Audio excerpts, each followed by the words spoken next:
Bonjour, bien-aimés, bienvenue au Centre international Espérance et Vie. Vous êtes en présence du pasteur Kizampunga Herman. Et nous allons commencer une série de messages sur les thèmes Écoutez Dieu. Écoutez Dieu. Voilà, donc quand nous lisons la Bible, nous entendons très souvent Dieu parla à Moïse, Dieu parla à Abraham, Dieu dit à Ésaïe, etc. Et est-ce qu'aujourd'hui, Dieu parle? Oui, mes bien-aimés, aujourd'hui encore, Dieu parle. Et nous allons nous entretenir de ces choses, non seulement dans la Bible, mais aussi des expériences personnelles ou aussi des expériences des hommes de Dieu à qui Dieu a parlé. Voilà, donc nous allons commencer cette série de messages. Je vais prier, Seigneur, merci pour mes bien-aimés. C'est vrai, Seigneur, encore aujourd'hui, tu parles parce que tu es le Dieu qui parle. Et nous te rendons grâce. Je te rends toute la louange. Je te prie, Seigneur, que mes bien-aimés qui me suivent, Seigneur, soient touchés, Seigneur, que vraiment ton Esprit Saint les aide, Seigneur, ouvre leurs oreilles pour entendre ta voix. Merci, Père, au nom de Jésus. Amen. Donc, nous allons prendre comme référence la Bible pour nous, la parole de Dieu, un livre qui a traversé les siècles, un livre écrit par plus de 40 auteurs et dans une période de plus de 1600 ans et qui reste d'actualité aujourd'hui, qui reste non seulement cohérent, mais aussi d'actualité. Bienvenue au Centre international. Nous allons commencer ce message qui s'intitule, c'est une série de messages qui s'intitule Écoutez Dieu. Écoutez Dieu, mes bien-aimés, c'est très important aujourd'hui encore. Tu peux écouter Dieu, je peux écouter Dieu. Voilà pourquoi la raison de ce message. Écoutez Dieu, Centre international Espérance et Vie. Celui qui a planté dans le psaume 94 ou 94, celui qui a planté l'oreille, n'attendrait-il pas? Celui qui a formé l'œil, ne verrait-il pas? Voilà le psalmiste qui se pose des questions et qui dit, mais si Dieu, si moi, en tant que sa créature, et si j'y crois, parce qu'il y a des gens qui croient qu'ils sont venus de singes, sont venus de nulle part, mais si tu crois que tu as été créé par Dieu, si Dieu t'a créé et que tu as des oreilles et qu'il y a des yeux, tu entends, tu vois, tu as le cerveau qui réfléchit, tu as le cœur qui a des sentiments. Mais ce Dieu-là qui t'a créé, il a la capacité de parler, il a les yeux pour voir. Voilà en introduction, celui qui a planté l'oreille, n'entendrait-il pas? Celui qui a formé l'œil, celui qui a formé l'œil, ne verrait-il pas? Mais bien aimé, Dieu entend, Dieu voit, Dieu connaît, Dieu comprend et Dieu a des projets merveilleux pour ta vie. Dieu crée l'homme à son image, une réalité spirituelle d'abord avant d'être physique. Dans Genèse chapitre 1, au verset 26, après avoir créé l'écosystème, créé les animaux, les poissons, les oiseaux, et la Bible dit, puis Dieu dit, faisons l'homme à notre image, selon notre ressemblance, et qu'il domine sur toute la terre. Dieu créa l'homme à son image. Il le créa à l'image de Dieu. Il créa l'homme et la femme. On voit dans ces deux versets, il y a 3 fois image, il y a 3 fois créé, il y a une fois faisons. Dans dans 2 versets, Dieu créa l'homme à son image. Il le créa à l'image de Dieu, qui a été créé. La Bible insiste. Donc, que Dieu est esprit. La Bible dit que Dieu est esprit. Il crée l'homme à son image et à sa ressemblance. L'homme est d'abord un être spirituel qui a ses fonctions divines en lui, qui a des fonctions divines en lui. Il a la capacité de se connecter à Dieu. Il a la capacité de se connecter à Dieu. C'est ça qu'il faut retenir. Mais cet homme spirituel, Dieu va créer, va manifester cet homme spirituel sur la terre. Dieu va former, dit l'Éternel Dieu forma l'homme de la poussière de la terre, il souffla dans ses narines un souffle de vie et l'homme devint un être vivant.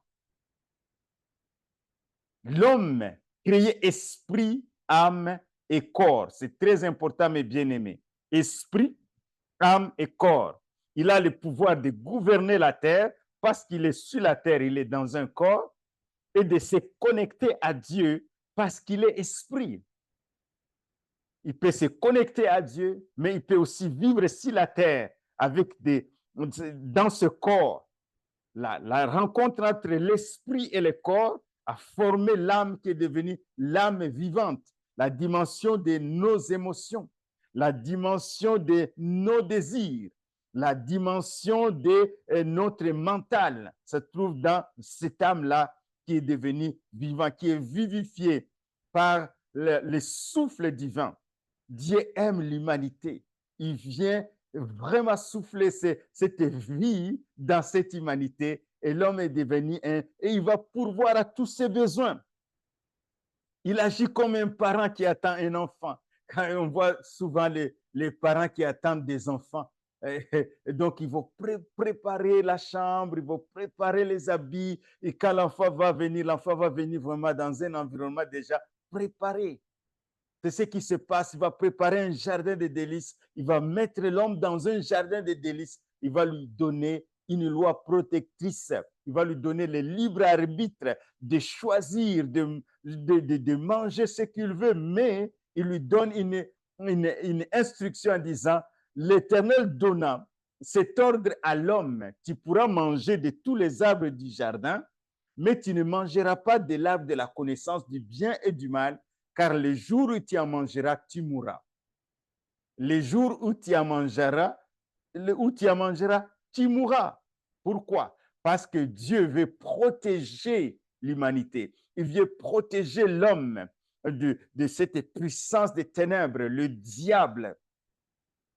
Pour ne pas le nommer, la puissance des ténèbres, le diable qui s'est déjà révélé et qui avait des intentions de s'opposer à tout ce que Dieu a créé, de s'opposer et surtout qu'il crée l'homme à son image, cela crée encore de l'animosité, de la jalousie. Le diable, il dit, je veux faire tomber cet homme. Dieu crée, et donc créé à l'image de Dieu, l'homme a le libre arbitre.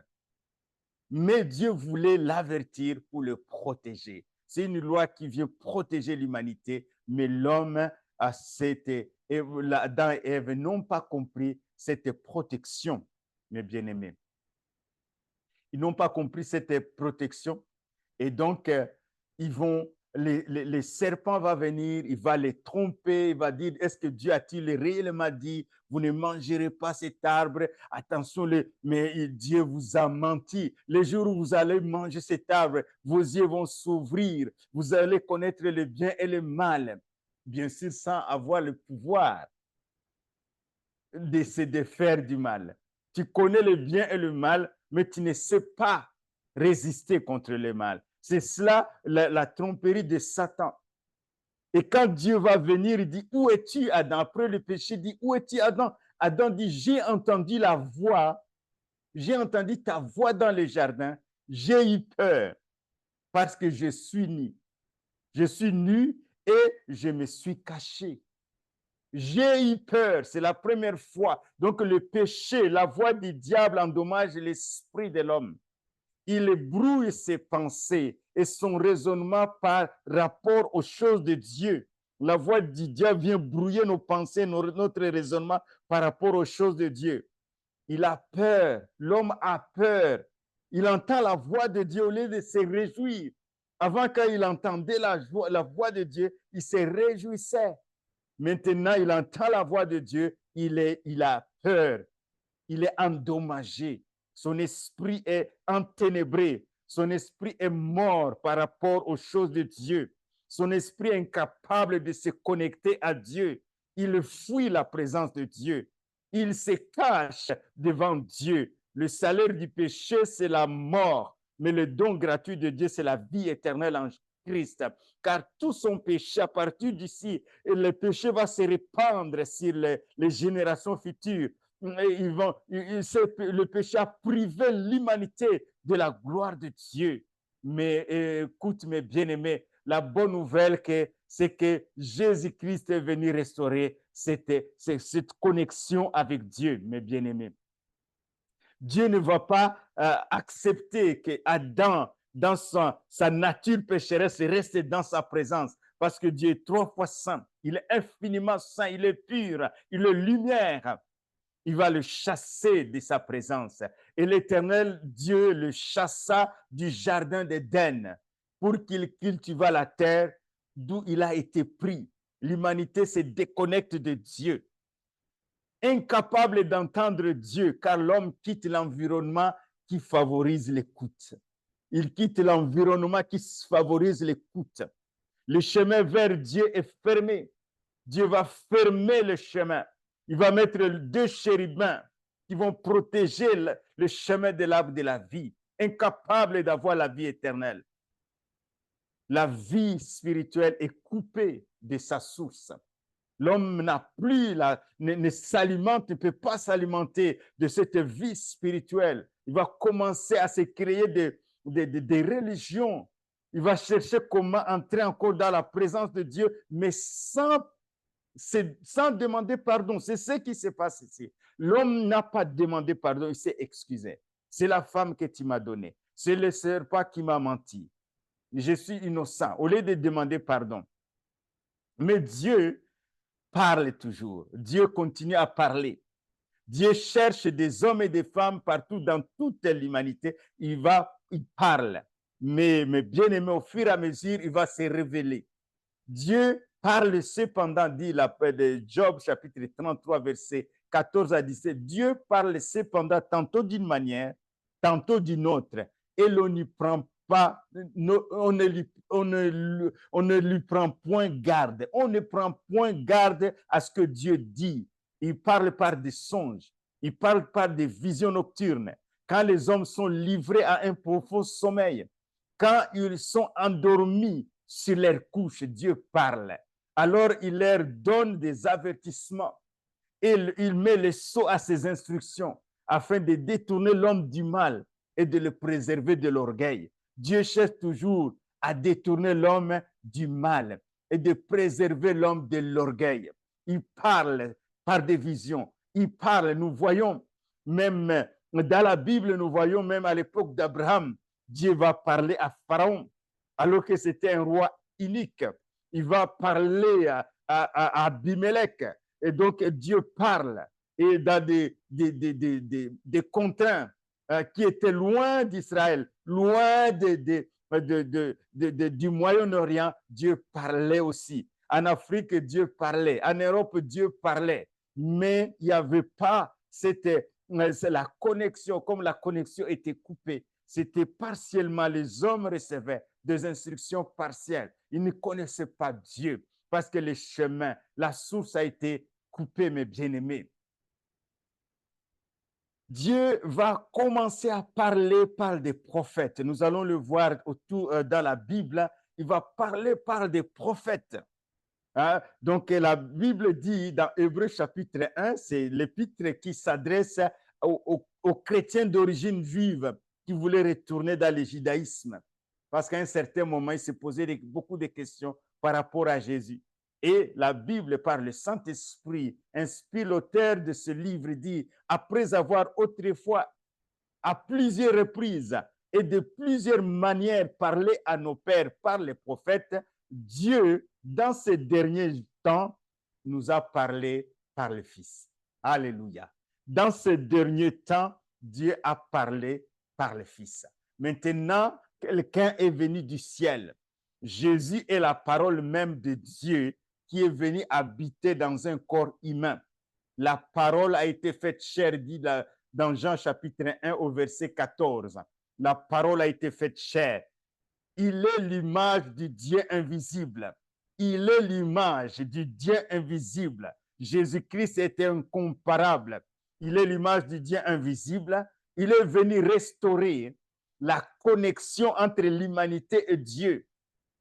Il est le chemin, la vérité, la vie. Le chemin de l'arbre de vie qui était gardé par les anges, par les chérubins, a été ouvert par Jésus, par son œuvre à la croix de Golgotha. Il nous a il est notre rédempteur. Il nous a rachetés. Il est le chemin, la vérité, la vie. Il est incomparable. Il a donné sa vie. Le salaire du péché, c'est la mort. Jésus est mort. Il a pris nos péchés, le péché de l'humanité entière. Il a accepté la mission divine de restauration. Il est mort, mais il n'est pas resté dans la tombe. Il était impossible que la mort retienne le prince de la vie. Troisième jour, il est ressuscité. Il est monté au ciel. Mes bien-aimés, Jésus est vivant. Il est le bon berger qui parle à ses brebis. Et aujourd'hui, si tu entends sa voix, n'endurcissez pas ton cœur. Dieu parle, mes bien-aimés. Aujourd'hui encore, Dieu parle. Et Jésus ne nous a pas laissé seuls. Il nous a envoyé le Saint-Esprit. Il nous a envoyé le glorieux Saint-Esprit. Alléluia. Il nous a envoyé le Saint-Esprit. Dit quand le consolateur sera venu, l'Esprit de vérité, il vous conduira dans toute la vérité. Car il ne parlera pas de lui-même, mais il dira tout ce qu'il aura entendu et il vous annoncera les choses à venir. Mais bien aimé, le Saint-Esprit entend la voix du Père, entend la voix du Christ ressuscité, glorifié, et il nous communique dans notre esprit. Il nous communique dans notre esprit pour ceux qui sont en Christ, bien sûr, pour ceux qui ont reçu Jésus comme leur sauveur personnel, ceux qui sont nés d'esprit, ceux qui ont accepté l'œuvre achevée à la croix de Golgotha, qui sont passés de la mort à la vie, de la puissance de Satan à la puissance de Dieu, du royaume des ténèbres au royaume des lumières. Ces personnes-là, ils sont éligibles, ils sont une habitation de Dieu en esprit, ils peuvent entendre la voix de l'esprit. Oh, merci Seigneur. Après Jésus, après avoir racheté l'humanité au travers de sa mort et de sa résurrection, il est allé au ciel. Il nous a envoyé le Saint-Esprit qui habite dans toute personne qui croit en Jésus. Le même principe est présent. Le croyant a le libre arbitre de choisir d'écouter le Saint-Esprit ou d'écouter la voix du diable qui mène à la mort. Le salaire du péché, c'est la mort, mes bien-aimés. Mais le don gratuit de Dieu, c'est la vie éternelle. Alléluia. Merci Seigneur. Nous allons terminer. Je vais prier par rapport à ces versets. La Bible dit, et c'est l'expérience d'Ésaïe. Il dit, le Seigneur l'Éternel m'a donné une langue exercée pour que je sache soutenir par la parole celui qui est abattu. Il éveille mon oreille chaque matin. Il éveille mon oreille chaque matin. Il éveille mon oreille pour que j'écoute comme écoute des disciples. Le Seigneur, l'Éternel, m'a ouvert l'oreille. Je n'ai point résisté. Je ne me suis point retiré en arrière. C'est l'expérience d'Ésaïe. Ça peut être ton expérience. Seigneur, merci pour mes bien-aimés. Je vais prier pour que ta grâce soit sur leur vie. Je vais prier pour mes bien-aimés en ce moment. Oh Seigneur, pour ceux qui ne te connaissent pas, qui te découvrent en tant que Dieu, le Dieu qui parle, qui donne son cœur à Jésus-Christ, le Rédempteur, celui qui a versé son sang à la croix de Golgotha, son sang qui purifie de tout péché, son sang qui nous donne accès au pardon divin. Seigneur, que la personne qui me suit, qui ne te connaît pas, qui n'a pas encore reçu Jésus-Christ, que son cœur soit touché par ces paroles et qui vienne à Jésus, qui se demande pardon de ses péchés et qui rentrent dans la relation avec toi en Jésus. Car le salaire du péché, c'est la mort, mais le don gratuit de Dieu, c'est la vie éternelle en Christ. Oh Seigneur, merci pour ces personnes qui sont éligibles pour écouter la voix de Dieu. Mais il y a toujours ce principe. Tu as le choix de chercher à écouter Dieu ou le choix de ne pas chercher à écouter Dieu. Tu as le choix de vouloir entrer dans la présence de Dieu, entrer dans la communion avec Dieu ou le choix de ne pas le faire. Donc, tu as la liberté. Dieu ne force personne, mais à l'issue de cette voie que tu as choisie, il y a la mort spirituelle. Il y a la mort qui mène à l'enfer. Mais il y a aussi, mais Dieu ne veut pas que tous les hommes se perdent. C'est pourquoi il a donné son Fils. Il veut que tu viennes à Jésus. Viens à Jésus. Alléluia. Mais Dieu parle encore aujourd'hui. Moi qui vous parle, ce soir, Dieu m'a parlé.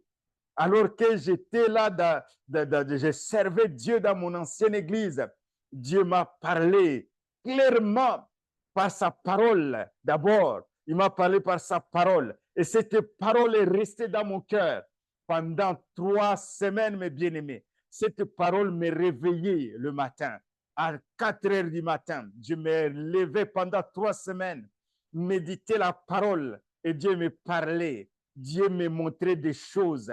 Mes bien-aimés, quand je vous parle en connaissance des choses parce que Dieu m'a parlé et Dieu parle encore aujourd'hui et Dieu veut te parler. Amen. Dieu veut te parler. Écoutez Dieu, c'est le thème que nous sommes en train de traiter ensemble.